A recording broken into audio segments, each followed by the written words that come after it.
friends, and one of them came up to me and was like, hey bro, can I ask you a question? I'm like, what's up? How do you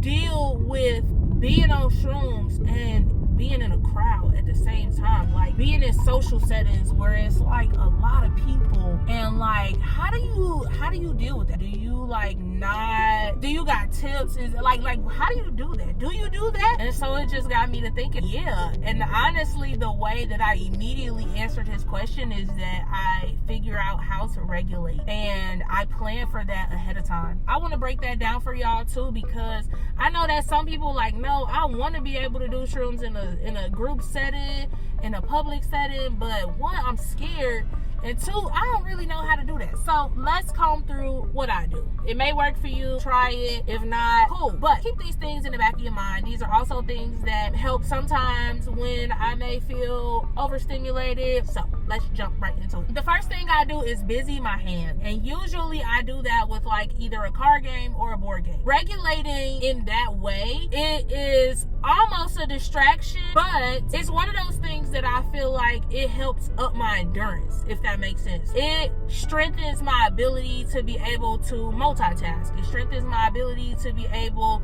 to not be so stuck, if that makes sense. A lot of people do shrooms and be like, oh my god, I can't think, I can't move, I can't talk, I just be out of my fucking mind. And it's like, it's because that's the mindset that you had before you went into it. My mindset is that I'm always going to be fully functional, and I am. So I do things to see just how functional I can get. I start with things that are familiar to me. Card games are familiar to me. If you really know me in real life, you know that I keep a deck of cards in every door of my car, and that there is also a deck of cards in almost every purse that I own, because no matter what, a deck of cards will be introduced to whatever social setting I'm in, whether as it's a party favor, if it's for me personally, or if it's just to stir up the room because it's a little too quiet. You know, at any given random kickback or function with black people, there's always going to be that one person in the room like, man, I wish I had some cards. If we had some spades, and then here I am, boom. I mean, opportunity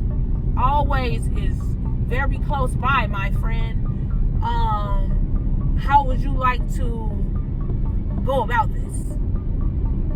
Right? And so busy in my hands, it keeps the motion. It's also one of the things that like it calms me, because it gives me something to focus on, and I'm like, I know I'm already good at this, so the confidence is there. That's one. Number two, I will busy my mind with either music or conversation. I like to listen to music when I'm tripping, or even when I'm doing shrooms. I mean, I like to listen. I'm a music person anyway. I don't watch TV. I'm not a reality show type of person, and so music is always my go-to for a lot of things. Now, the type of music I'll listen to when I'm doing shrooms is very different from the music I listen to when I'm either sober or studying or editing, or, you know what I'm saying, just being around the house, cooking, doing laundry, cleaning up, whatever. Those are different genres for different things. What I listen to when I'm doing shrooms is things that not necessarily invoke emotion or turn me up, but that just maintain the mellowness, because if that's what I want, that's the music I'm gonna play. If I want to be on a vibe, then yes. And I've also created various playlists on Spotify for me to just not have to do the work. Like, boom, all right, boom, yeah, this type of stuff is, so yeah, that's easily accessible. Also, I like having good conversations, but it really just be the ones that's like off to the side with one or two people, a small conversation. I'm not interested in no group conversation, like people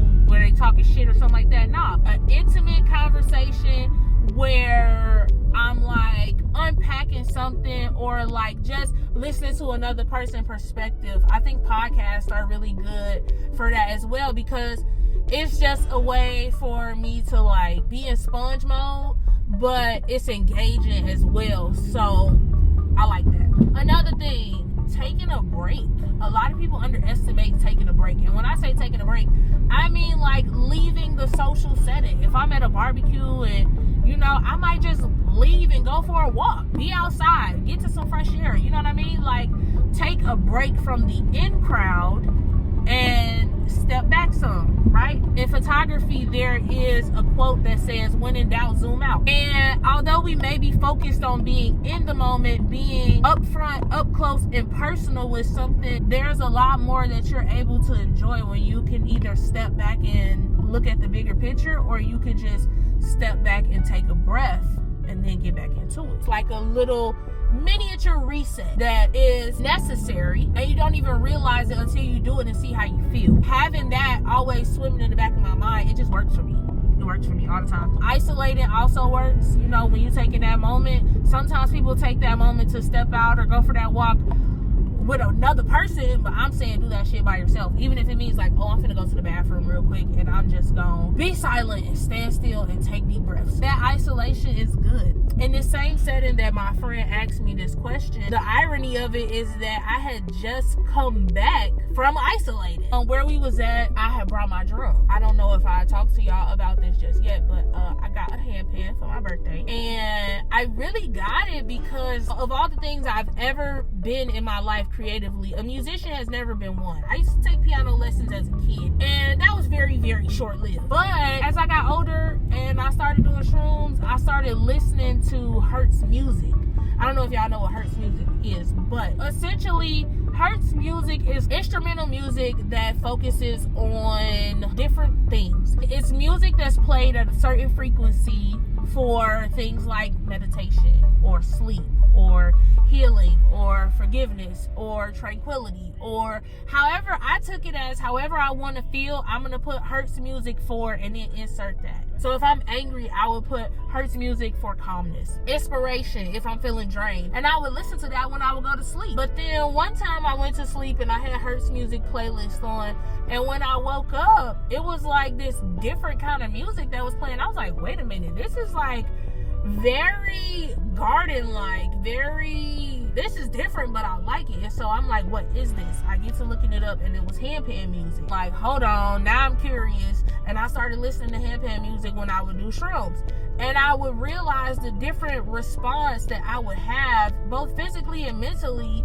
to having handpan music on while I was inebriated off of shrooms. And I liked it a lot, and I never felt the same per the music. And I was like, hold on, like, this is okay, we done unlocked a new level. From that, it got to a point where it was like, okay, listen to all this music, it's cool, but like, now I'm at the point where I want to play it. I need to either figure out how to get me my own handpan, or I need to find somebody who in Chicago that got one. And then I'm like, nah, I want to find a black woman to teach me how to play this.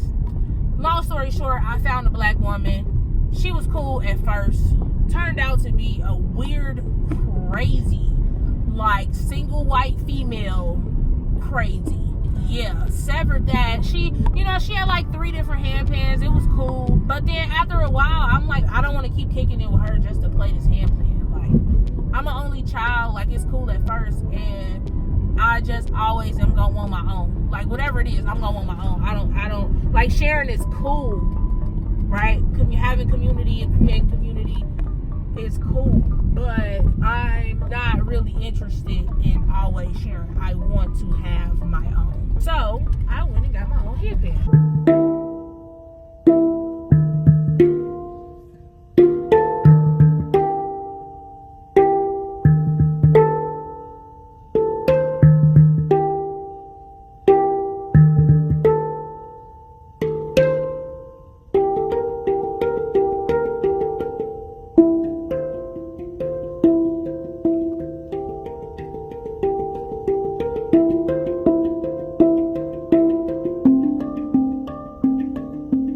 Yeah, that's also still another thing to busy my hands. Another thing I also do is I will edit. I love editing. It's something that's just so easy and natural to me because I do it all the time. Editing is easy, it's cool, it's kind of a distraction to some extent, but child, it's easy, right? And I honestly feel like I'd be way more focused, way more tuned in, way more I don't know, I just feel like I do it faster because I'm so used to it. It's like one of those second nature type of things. 2 more things on the list. 1, people watch. I'm sorry, not sorry. People watching is so fucking fun. I don't be knowing people and I just be assuming all these wild, crazy things about them. And so for me, that's an adventure. And last but certainly not least, compose music. I just told y'all about my handpan, and I like putting together music while I am tripping. Even on a microdose, I like to do that a lot. It is very calming. I like the way that my mind just works differently when psilocybin is introduced to it. And so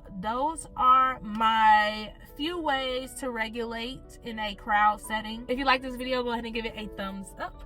Comment, like, and subscribe, and I will catch y'all on the flip side. Peace out.